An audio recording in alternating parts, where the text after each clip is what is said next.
वालेकुम दोस्तों, मेरा नाम है सकलेन हैदर और आप देख रहे हैं टॉप फैक्ट्स। जैसा कि आप जानते हैं, हमने पिछली वीडियो में पेरोक्सिसोम और जो है हमारे पास कौन सा एक ऑर्गेनेल था, दूसरा एक सेल का ऑर्गेनेल था जिसका नाम था राइबोसोम, और उसको भी हमने कवर कर लिया था। तो अभी हम बात करने वाले हैं सेल के एक और ऑर्गेनेल की, तो उसका नाम है हमारे पास जो है वो है हमारे पास न्यूक्लियस। न्यूक्लियस जो है वो हमारे पास क्या है, एक बेसिक सेल का ऑर्गेनेल है जो हमारे पास क्या करता है, सारा कंट्रोल करता है सेल को। तो सबसे पहले इसकी पॉइंट हम लिख लेते हैं, it controls the cell metabolic activities. सबसे पहले हम बात करते हैं न्यूक्लियस की, तो बात होती रहेगी। अगर आपको समझ में कोई चीज़ नहीं आएगी तो मेरे पढ़ाने का ये फ़ायदा नहीं हुआ। सबसे पहले बात करते हैं कि मेटाबॉलिज्म क्या होता है और मेटाबॉलिक एक्टिविटीज़ क्या होती हैं। मेटाबॉलिज्म हमारे पास दो लफ्ज़ों को मिलाकर एक लफ्ज़ बनाया गया है, जिसमें हमारे पास दो लफ्ज़ कौन से आते हैं। एक आता है हमारे पास कैटाबॉलिज्म और दूसरा आता है हमारे पास एनाबॉलिज्म। दोनों का मतलब ये है कि कैटाबॉलिज्म जो है हमारे पास, उसमें हमारे पास जो भी सेल में कोई भी चीज़ टूट रही है, जैसे कि हमारे पास हम एग्जांपल ले लेते हैं ग्लूकोज का।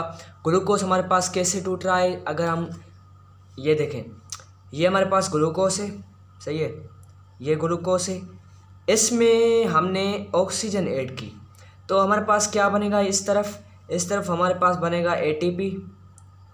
ग्लूकोज से हम एटीपी बनाते हैं ना, जिसको हम कौन सा प्रोसेस बोलते हैं, ग्लाइकोलाइसिस या क्रेब साइकिल या ट्रांसपोर्ट, इलेक्ट्रॉन ट्रांसपोर्ट चेन। तो एटीपी और दूसरा हमारे पास क्या बनता है, CO2 प्लस H2O बनता है, सही है। ये चीज़ें हमारे पास बनती हैं एक ग्लूकोज को तोड़ने में, सही है।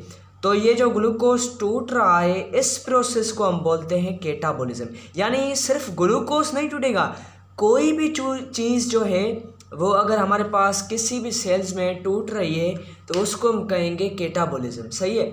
तो यानी इसका हमारे पास इसकी डेफिनेशन क्या होगी, ब्रेक डाउन ऑफ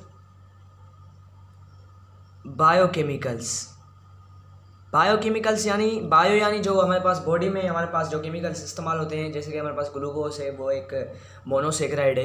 ये भी हम पढ़ेंगे कि मोनोसेक्राइड क्या होता है। पहले हम इस चैप्टर को आस्ते आस्ते कवर करेंगे, सही है। तो एनाबॉलिज्म हमारे पास क्या होता है, कैटाबॉलिज्म आपने समझ लिया। कैटाबॉलिज्म हमारे पास क्या होता है कि breakdown of biochemicals. Anabolism में क्या होता है कि जो चीज़ें बन रही हैं सेल में, अब बन क्या रही हैं, बन हमारे पास एक प्रोटीन रहा है, जैसे कि हमारे पास बेस्ट एग्जांपल है प्रोटीन की। प्रोटीन सिंथेसिस एक यानी एनाबॉलिज्म का प्रोसेस है। तो इसमें हमारे पास सबसे अच्छा जो एग्जांपल है वो हमारे पास क्या है, एनाबॉलिज्म, यानी कि उसमें प्रोटीन सिंथेसिस आ जाती है। अब आप बच्चों में से कौन बताएगा कि प्रोटीन कौन बनाता है। प्रोटीन हमारे पास बनाता है, जी ज़रूर, हाँ आप सही बोल रहे हैं, हमारे पास राइबोसोम बनाता है प्रोटीन। राइबोसोम बनाता है प्रोटीन, जिसको हम क्या बोलते हैं कि ये हमारे पास एक प्रोटीन फैक्ट्री है, सही है। तो कैटाबॉलिज्म और एनाबॉलिज्म को मिलाकर हम क्या बोलते हैं, मेटाबॉलिज्म। तो ये आपने एक छोटा सा कंसेप्ट समझ लिया, और अभी हम आते हैं अपने असली टॉपिक की तरफ, जो है न्यूक्लियस। तो आपने फर्स्ट पॉइंट जो देखी हमारे पास न्यूक्लियस की, वो है हमारे पास it controls the cell activities को ये कंट्रोल करता है, जिसका नाम है हमारे पास क्या है, न्यूक्लियस। तो न्यूक्लियस और क्या करता है और न्यूक्लियस में क्या क्या होता है, सबसे पहले इस पॉइंट को हम मिटा लेते हैं, सही है।